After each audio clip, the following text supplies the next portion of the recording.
out of your expectation, your imagination, and your desire, out of those three tools, they're the only tools that you're creating reality with. And of course, most people aren't conscious of that, so they don't understand. So I'm going to tell you, expectation is a feminine attribute, but I feel many times I like to view it as a masculine energy because it's very light, it's very dynamic, it's very, your expectations go all over the map in a very short amount of time. But your emotions take longer to move up and down the spectrum.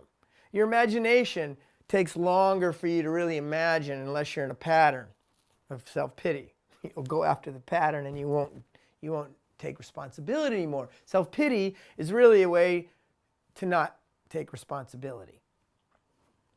So if your expectation is on an upswing, so we're just going to say that's moving up. I'm engaging it, I know what I'm doing, I know what I'm expecting, and my desire is on an upswing, and my imagination is on an upswing, you will get that reality. You will. Now, because expectation is the thing that's super fluid, I'm more focused on expectation in this discussion. I'm not going to go through all the permutations of that, but the most important permutations are 6. 3 ways if your expectation is going up, and my emotions can be going up, down, or stay the same.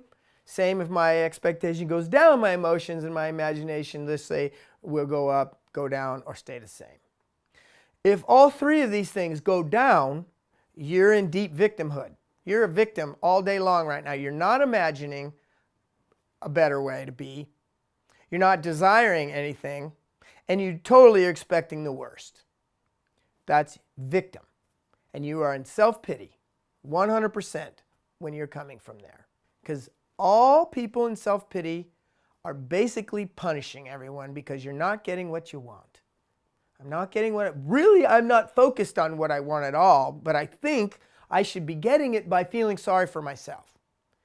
Because I'm manipulating with weakness. That's really what you're trying, like a little kid. I need to look weak and I need to look like I can't do it so somebody will help me. Please, God, please help me, right? These kind of energies, right?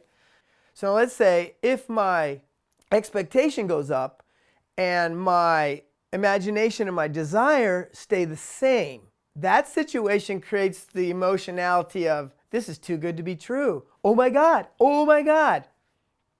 But if my imagination and my desire stay the same, there's no fuel to that reality and my expectation can't float by itself.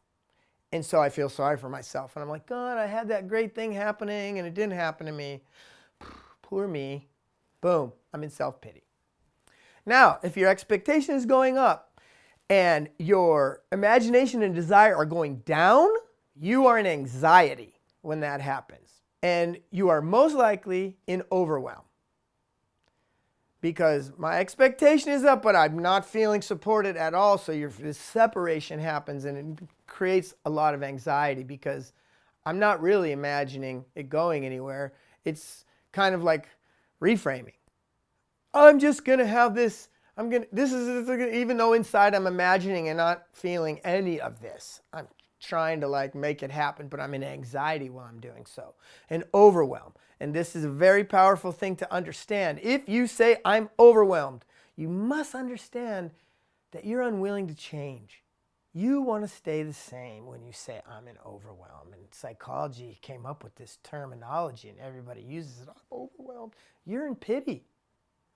You're feeling sorry for yourself that you cannot make the changes that I need to make, or I'm not willing to make those changes right now. So let's say your expectation goes down and your imagination and your desire goes up. That can stop the free fall that's happening in your life that my expectations aren't up there. If I don't have the greatest expectation, but I can imagine it working out and I can get behind that emotionally, I can stop a free fall. I can stop the anxiety. If your expectation goes down and your imagination and desire stay the same, that's when you're stubborn. I'm feeling stubborn right now because I am not going to change. My expectations dropped, but I'm not really getting fed.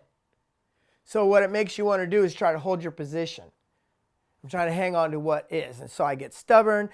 I get separated. You're disconnected. You're disconnected because my expectations are going down and my emotions are static. So I'm in a static position, technically. So those things, so you're weighted in reality. If you don't know that these three tools are what drive reality, I have a 67% chance of everything that goes on in my life feeling sorry for myself.